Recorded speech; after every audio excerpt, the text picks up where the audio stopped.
Eric, he tells me he would not recommend it to others. In part, that's because of the related costs being paid to his electricity provider, Santee Cooper. I took his concerns to the utility company to better understand just how cost-effective going solar really is.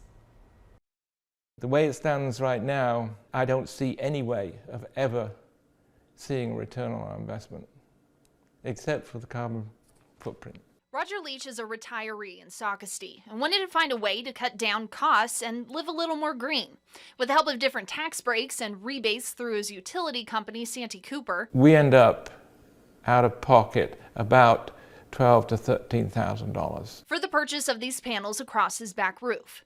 But the bills do continue even after you get on solar. Two things on his that he says does not make any sense whatsoever. A solar standby charge, and also how much Santee Cooper is paying for the extra power that Leach's panels generate, which he essentially sells back to the grid. Leach says when it comes to what these costs calculate into, there's actually no way that you can get any return. I brought these concerns to Tracy Vreeland, a public relations specialist for Santee Cooper. She told me solar power can be cost effective. They just have to make sure that they're getting the right amount of panels for their home that are going to do the most good for them. I asked Vreeland what goes into this solar standby charge. She told me Santee Cooper has to keep the infrastructure maintained for if and when a solar customer needs to use some of the company's electricity.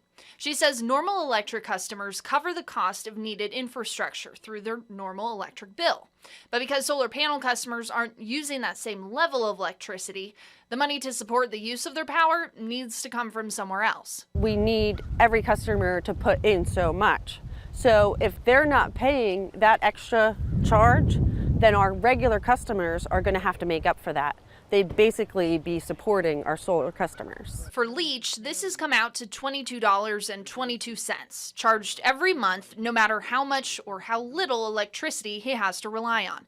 And it's based off of how much power his own panels can produce. This is really not going towards anything that has to do with someone's solar system. It's all for extra infrastructure to make sure that when you need to use electricity, it's ready to do that. It's ready to send it to you. Okay. Do you feel like Santee Cooper is communicating that well enough to their customers? I will say that if a customer wants to do solar, that they should call us and see what size array they need, because you don't want to spend a lot of money on panels that aren't going to make you any money. That takes us into how much Santee Cooper is buying back from its solar customers.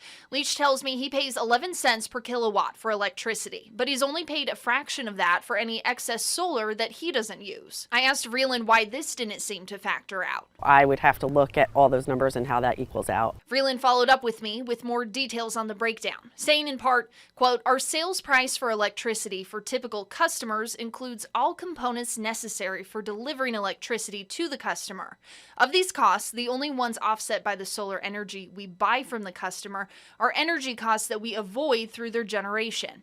Therefore, Santee Cooper purchases excess solar energy from our customers at a cost that mirrors the estimated energy cost we avoid, which is approximately 4 cents per kilowatt." She also told me right now it's not cost effective to generate a surplus of energy. We would recommend getting just enough that you need, so you're not paying for extra panels. With that monthly solar standby charge and the meager number of energy credits for the surplus solar he generates, Roger says he believes his investment will never pay off. It makes me angry in a way. I would not, if I knew all this prior to getting the solar panels, I probably would not. And Vreeland recommends that you do your homework on which solar panel company to go with and how many panels you would need, along with contacting them to see if it'd work well for you and your home.